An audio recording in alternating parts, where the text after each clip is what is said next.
A major shakeup tonight at Boeing after a string of scary incidents involving the aircraft. The company's CEO announcing today he will step down. Two overnight machinists at Boeing here in St. Louis are operating without a contract agreement. Workers have voted down a recent offer, and the current agreement expired at midnight. Something is breaking beneath the surface of American industry, a fracture that runs far deeper than metal fatigue or supply chain delays. It's a story that starts with an aircraft manufacturer, but stretches to the heart of power itself. Boeing, the name that once stood for unshakable American excellence, is now the center of a storm that's part economic crisis, part political drama, and part identity reckoning. This isn't just about jets. It's about who truly controls the future of American power. The corporations that build its wings, or the politicians who claim to guard its sky. The warning signs had been building for months. First came the safety scares, bolts coming loose mid-flight, cabin panels detaching, and passengers recording what looked like scenes out of a disaster film. Each headline chipped away at the illusion that Boeing was still untouchable. The once golden brand had turned fragile. And then came the announcement that sent shockwaves through both boardrooms and the White House. Boeing's CEO was stepping down, not at some vague, distant date, but now, under pressure, under fire, and under investigation. On paper, it was just another corporate transition, but to the American public, it looked like a surrender. The captain abandoning the ship before the storm hit full force, and that storm was coming fast. Because while the U.S. was still reeling from Boeing's safety scandals, another shock landed. China, one of Boeing's biggest customers, reportedly told its domestic airlines to stop accepting deliveries of Boeing jets and to freeze purchases of U.S.-made aircraft parts. A move that wasn't just commercial, it was geopolitical. It was China's quiet way of saying, if you want to turn trade into a weapon, we can fire back too. And so, one of America's proudest exports, its airplanes, became a pawn in a growing trade confrontation that no one could fully control.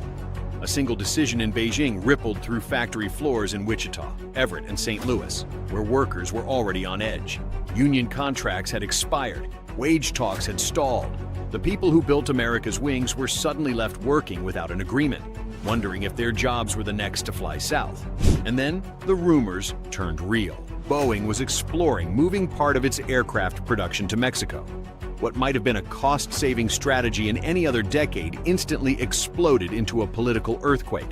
In an America obsessed with reshoring, bringing manufacturing home, the idea that its flagship aerospace company was shifting operations abroad felt like a betrayal.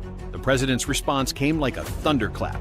Any plane built outside U.S. soil and sold to domestic airlines would face a crushing 200% tariff. A punishment designed not just to protect American jobs, but to make an example out of Boeing. The message was unmistakable. Loyalty was no longer just a virtue. It was a political requirement. Behind the scenes, though, the story was more complicated. Boeing's leadership argued that the move wasn't about betrayal, it was about survival. The company was bleeding cash, struggling with years of production delays and cost overruns. The global supply chain had changed, competitors were rising fast, and costs in America had become nearly impossible to sustain. They believed they weren't abandoning America. They were adapting to a global battlefield. But Washington didn't want to hear it. In the age of economic nationalism, every decision was seen through a single lens. Are you with us or against us? And so, a corporate decision turned into a national trial, a test of how much independence a private company truly has when its fate is tied to national pride. Economists warned that the tariffs would backfire, raising prices and threatening thousands of American jobs tied to Boeing suppliers. Yet politicians found it too tempting, a perfect populist battleground to prove who really stood up for the American worker. Boeing became a symbol of greed to some, of survival to others, and of power to all. As the rhetoric burned hotter, the effects went global.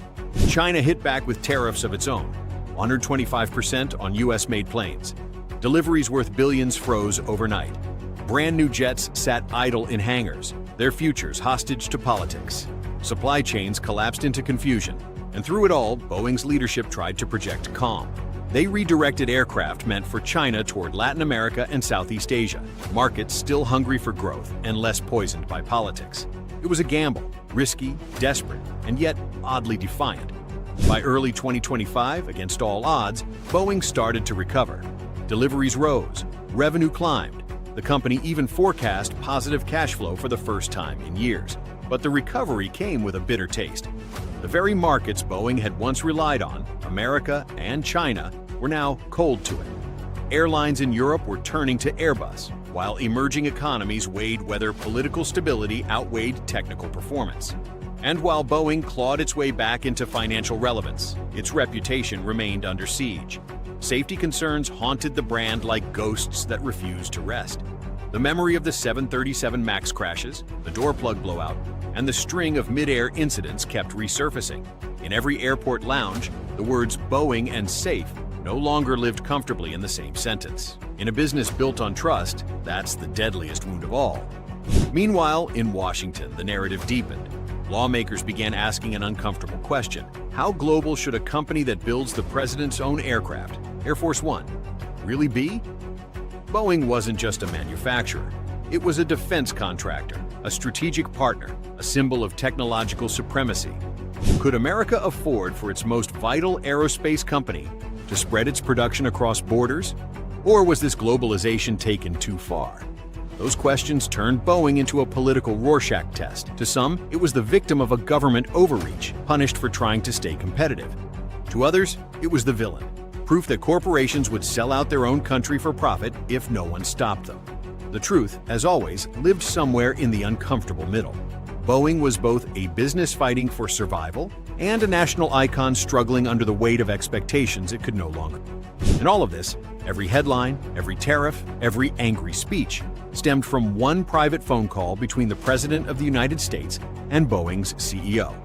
What was said in that call has never been fully revealed, but insiders describe it as terse, pointed, and historic. It wasn't just about one factory or one decision. It was about control. Who really gets to decide the direction of America's industrial future? A corporation that thought it could navigate politics suddenly realized it was being reshaped by it. The deeper question now isn't just about Boeing. It's about whether corporate power in America can still operate independently in an era where every global decision is viewed through a political lens. Can a company be global without being branded disloyal? Can it chase efficiency without being accused of betrayal? And can a nation that built its strength on open markets survive in a world turning inward? The irony is impossible to miss. For decades, politicians celebrated companies for going global, cutting costs, and conquering new markets. But now that same playbook is seen as treason. The same globalization that made Boeing a titan has become the very thing that's tearing it apart. And through this chaos, one uncomfortable truth has surfaced. The lines between economics and politics have disappeared. Every business decision now carries a political price tag. What Boeing is living through today is the future every multinational will face tomorrow. The era of quiet boardroom strategy is over. Every move is televised, every misstep magnified, and every CEO is now a political actor, whether they like it or not. Boeing's crisis has revealed something raw about modern America: that the country's industrial soul is being pulled in two directions at once. One side demands loyalty, the other demands global survival. And somewhere between those forces lies the new face of capitalism, one that's no longer just about innovation or profit, but about power, image, and allegiance. Boeing may survive this. It may even recover its prestige one day. But the myth of corporate neutrality is gone for good. Because this isn't just a story about airplanes, it's a story about pride, power, and politics colliding at 30,000 feet. A story of a company that built the sky and then found itself trapped under the weight of it. And as America looks up at those planes crossing its skies, the question now lingers like jet trails fading into the dusk. Whose flag do they really fly under? The flag of a nation or the flag of the market? Because in the end, Boeing's most extraordinary turbulence isn't in the air, it's in the soul of the country that built it.